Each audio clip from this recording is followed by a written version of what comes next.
ప్రియులారా, బాగున్నారా? దేవుని వాక్యాన్ని క్రమంగా చదువుతున్నారా? నేటి వాగ్దానపు మాట విలాప వాక్యములు 3వ అధ్యాయం 26వ వచనం. నరులు ఆశ కలిగి యెహోవా అనుగ్రహించు రక్షణ కొరకు ఓపికతో కనిపెట్టుట మంచిది.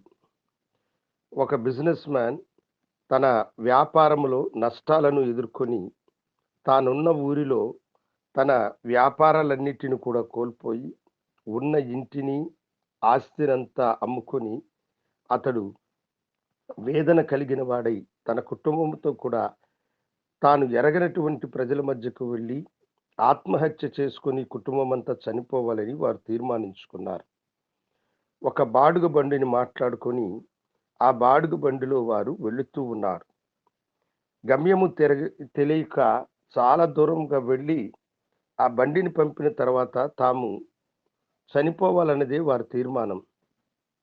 అయితే ఒక చోటకు వెళ్ళినప్పుడు ఆ యొక్క బండి రిపేర్ అయి నిలబడిపోయినది. డ్రైవర్ దిగి దానిని సరిచేయడానికి ప్రయత్నం చేస్తూ ఉంటే అది అతని వల్ల కాలేదు. అప్పుడు ఆ యొక్క బిజినెస్ మ్యాన్ అతని కుటుంబస్తులు కూడా కిందకి దిగి కన్నీరు కార్చుకుంటూ, అయ్యో, తాము ఎంతో నమ్మకముగా దేవునికి ఇష్టమైన వారుగా ఉన్నామని అనుకున్నాము, కానీ తమకెందుకు ఇన్ని నష్టాలు వచ్చి తాము వేదన చెందాలని వారు దేవుని వైపు చూసి సనగడం మొదలుపెట్టారు. అయితే అతని చెవులలో దేవుని స్వరము కాస్త ముందు కనిపిస్తున్నటువంటి ఒక స్థలమునకు వెళ్ళమని ఆజ్ఞాపించింది. అతడు రోడ్ క్రాస్ చేసుకొని అక్కడికి వెళితే ఒక సూపర్ మార్కెట్ ఏమో చాలా దినములుగా అది మూసివేయబడి ఉన్నది. దాని తలుపుకి ఒక ఫోన్ నంబర్ రాయబడి ఉన్నది. దేవుడు ఆ ఫోన్లో ఉన్న వ్యక్తితో సంభాషించమని అతనితో చెప్పినప్పుడు అతడు ఫోన్ చేసి ఆ వ్యక్తితో సంభాషించినాడు. మీ కొట్టుని మాకు బాడుక్కిస్తారా? మేము దాన్ని తీసుకుంటాం అని అతడు అన్నాడు. అతడు సంతోషంగా, మీరు అక్కడే ఉండండి, ఇదిగో నేను వచ్చేస్తున్నానని చెప్పి అతడు వచ్చినాడు. వచ్చినప్పుడు ఆ కొట్టును తెరిచి చూపించాడు. ఎన్నో లక్షల విలువైనటువంటి వస్తువులన్నీ వాటిలో ఉన్నాయి. అప్పుడు ఆ వ్యక్తి చెప్పిన మాట ఏమిటంటే, ఇదిగో, దేవుడు నీకొక ఫోన్ వస్తుంది. ఆ ఫోన్ మాట్లాడిన వ్యక్తితో నువ్వు ఏది విచారించకుండా నీ కొట్టుని, అందులో ఉన్న వస్తువులన్నిటినీ అతని చేతికి అప్పగించు అని నాతో చెప్పాడు. మేము ఈ ఊరి నుండి బయట దేశమునకు, ఇతర దేశమునకు వెళుతూ ఉన్నాము.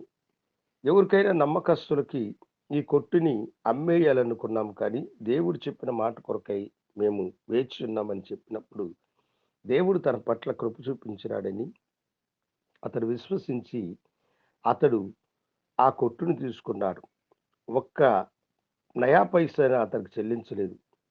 వారు చెప్పిన మాట ఏమిటంటే, మీరు అభివృద్ధి పొంది ఆశీర్వదించబడితే అప్పుడు మాకు కావలసిన వాటిని ఇవ్వండి అని చెప్పినారు.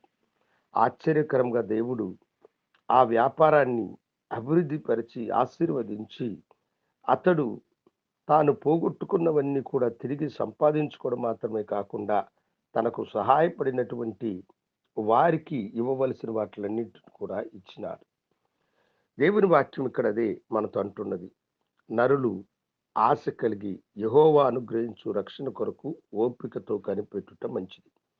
మన జీవితంలో ఓపికతో దేవుని కొరకు మనం కనిపెట్టినట్లయితే మనము నష్టపడిన వాటిని, మనం కోల్పోయిన వాటిని, మనం ఎదుర్కొన్న అవమానాలన్నిటిని కూడా దేవుడు ఆశీర్వాదకరముగా మార్చడానికి సమర్థుడు.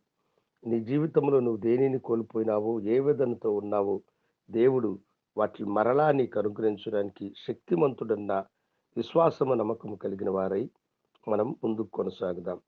ప్రభువా, నీకు వందనాలు. నీ ప్రియ బిడ్డలను నీ దివ్యకర్మకు అప్పగిస్తున్నాను. బిడ్డల మనస్సును ఎరిగిన మీరు వారికి కావలసిన సమస్తాన్ని అనుగ్రహించి ఆశీర్వదించి ఓపికతో నీ రక్షణ కొరకై కనిపెట్టు వారుగా ఉండడానికి సహాయం చేయమని యేసునామమున అడిగి వేడుకొంచున్నాము తండ్రి. ఆమేన్. శుభోదయం. ప్రభు మిమ్మల్ని దీవించునుగాక. ఆమేన్.